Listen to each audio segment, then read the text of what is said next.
Hey guys, welcome to another video. In this video, I'm going to talk about 3 ways reading has helped boost my confidence. Ever since I was a kid, maybe around 5 or 6 years old, I noticed my love for reading. However, when I was in high school, I shied away from reading because I didn't want to come off as a nerd. I had this idea in my head that if I'm perceived as a nerd, girls won't like me, and a lot of guys around me would think I'm lame and not cool.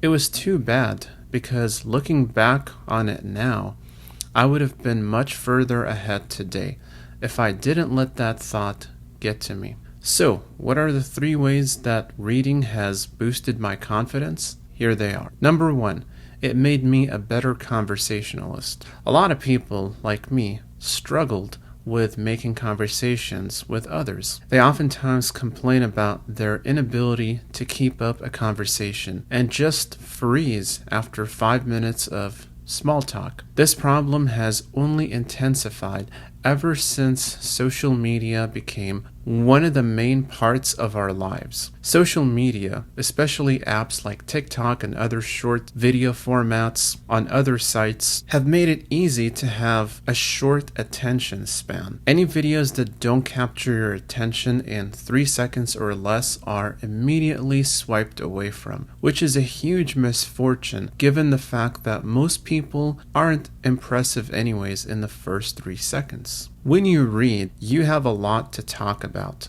and you naturally attract people who think the same way and have the same interest. I noticed that the more I read, the more topics for conversation that I have. And this opened up a lot of doors for me when it comes to connecting with others. As someone who is naturally shy, I was also bad at conversing, especially with girls. But I noticed that reading has helped me to even speak with women which I initially thought wouldn't even give me the time of day. I was also able to speak to people who were older, wiser, and knew more than me, and kept up with them. This really boosted my self-esteem because it showed how capable and gifted I am in this regard. Number 2, I became a deeper thinker. I think it's not a surprise to say that most people today just don't think very deeply. They like to stay on the surface because it's easier and safer, at least in the short term. Eventually, though, you become less fulfilled in life and will eventually be more vulnerable to propaganda and pseudoscience. Being a shallow thinker will make you believe most of anything, but being a deep thinker will help you to slow down and analyze things more properly. You will ask important questions like, who is this person? What is their credibility when it comes to this topic? Do they have my best interest in mind, or are they simply pushing an agenda?